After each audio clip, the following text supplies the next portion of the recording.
Hi, I'm from Learniv.com, and today I'm going to explain the present perfect tense, one of the most interesting and tricky tenses you can use in English.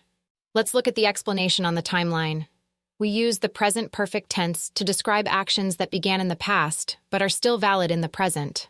On the timeline, the beginning of an event is marked by a red X in the past and still remains valid in the present, which is marked by a yellow X. Let's take an example. In the sentence, "I have finished my homework," present perfect tense is used because I have done my homework in the past, but in the present it is still done. Let's look at the structure of the present perfect tense. The structure of the present perfect tense is formed by the subject, followed by the auxiliary verb have or has, and then the main verb in the past participle form. We use the present perfect tense especially in the following examples. We use the present perfect to talk about recent actions, or to ask about events that have recently happened. Adverbs such as yet, still, already, or just are very often used in these cases. We use the tense if a situation led to some effect in the present. Here are two sentences with examples. I have lost my wallet, so I cannot buy anything. Have you done your homework yet? The second case in which we use the present perfect tense in English involves describing life experiences. We can describe some facts or things that happened in our lives without referring to any specific time period. Here is an example. She has visited Italy 6 times. Another case where we use the present perfect tense in English is to describe unfinished actions. The main purpose of this tense is to talk about unfinished actions that started in the past and continue to the present. We often use the adverb syuten since when we start talking about something in the past and the adverb for when talking about an unfinished time period.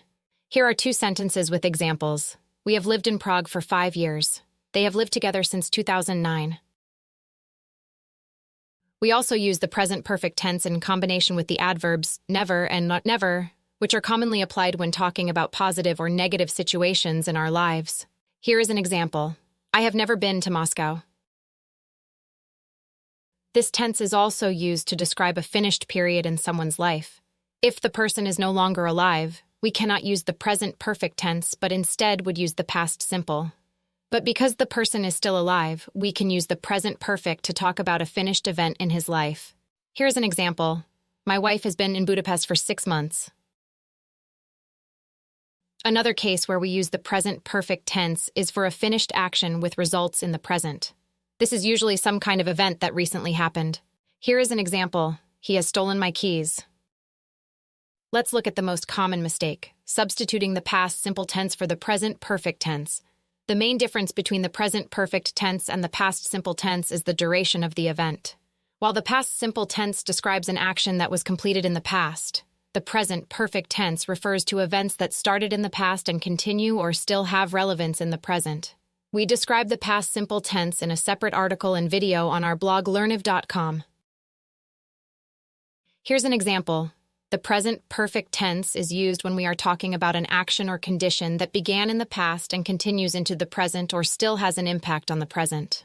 When you say, I have known Mary for 6 years, it means that you started knowing Mary 6 years ago and still know her. We use the past simple tense to refer to actions or states that have been completed in the past. The sentence, I knew Mary for 6 years, indicates that the relationship or situation where you knew Mary began and ended in the past. For example, it can mean that you knew Mary for 6 years but no longer know her, or that your relationship or contact has ceased to exist. Thanks for watching this video, and we look forward to your visit to Learniv.com.